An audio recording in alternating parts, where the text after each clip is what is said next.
Los Angeles, AP, Stormy Daniels has raised nearly $500,000 to fund her lawsuit against President Donald Trump, relying on contributions from a crowdfunding site. Her lawyer has repeatedly pointed to the public site as evidence that he and his client aren't bankrolled by Trump's political foes. But the truth is, no one knows precisely who is funding the effort. The more than 14,000 donations have been made mostly anonymously in amounts ranging from $10 to $5,000. Through Monday, Daniels, whose real name is Stephanie Clifford, and her attorney, Michael Avenatti, raised more than $490,000 on crowdjustice.com, a crowdfunding site dedicated to helping people raise money for legal fees.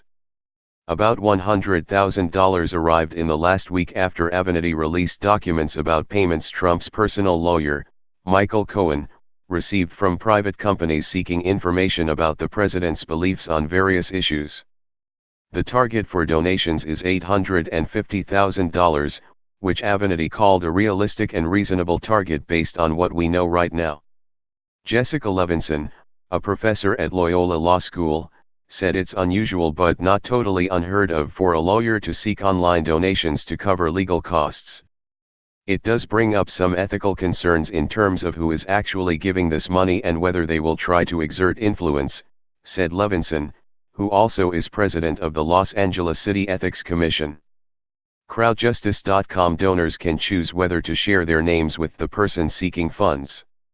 The site displays donations with either a first name or as anonymous donor. Kathleen Clark, a professor of ethics law at Washington University, echoed Levinson's concern. The anonymous donations can be fodder for public debate on who is actually backing this lawsuit, Clark said. Of course, when the third party is actually 14,000 different people, it seems actually less of a danger than it would be in an ordinary case where a single third party would be paying, she said. Levinson said as long as Avenatti doesn't change his legal strategy because of the payments, there isn't an inherent ethical issue.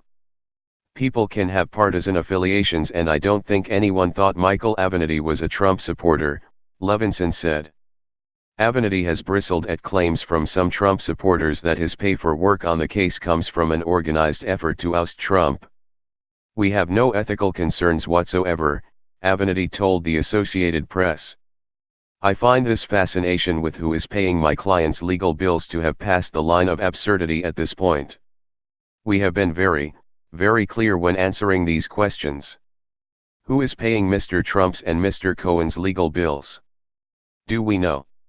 Among those raising questions, Fox News Channel host Laura Ingraham, who dedicated a segment to the issue last week, and The Daily Caller, a conservative website that Avenatti has threatened to sue.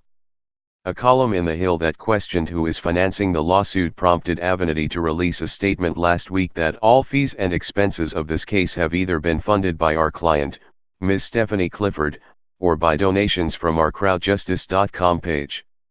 While federal election law limits the amount of money individuals can donate to campaigns, political action committees and national political party committees, no such rules apply for donations for legal cases, like the Daniels case.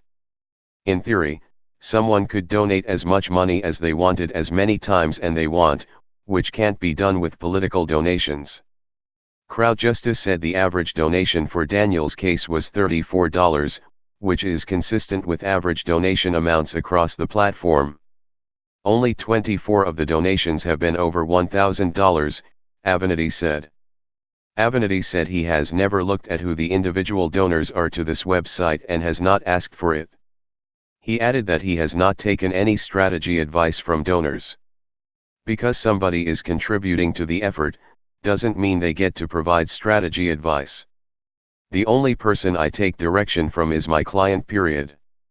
Daniels has said she had an affair with Trump in 2006 and is suing to invalidate a confidentiality agreement she signed days before the 2016 presidential election in order to discuss it.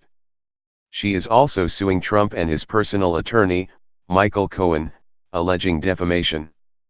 Avenatti has repeatedly said the case is about allowing Daniels to speak freely, bringing the truth to light and allowing the American public to know about the president's dealings.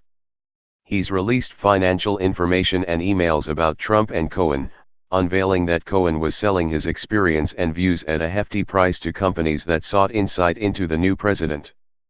Avenatti has denied that Daniels' case has anything to do with politics and has said he supports some things Trump has done as president, including deregulation and tax cuts. But Trump's followers have tried to establish Avenatti as a Democratic operative, pointing to his work for Chicago Mayor Rahm Emanuel before Emanuel worked for the Clinton and Obama administrations. Avenatti has said he was an investigator of Republican and Democratic political campaigns and corporations around the mid-1990s and hasn't communicated with Emanuel since 2007. Federal records showed Avenatti has not made individual political donations since then. From 2003 to 2007 he gave $5,750 to an assortment of California and National Democratic Party candidates, including the presidential campaigns of John Kerry, John Edwards, and Dick Jefford. ______ Associated Press writer Catherine Lucy in Washington contributed to this report.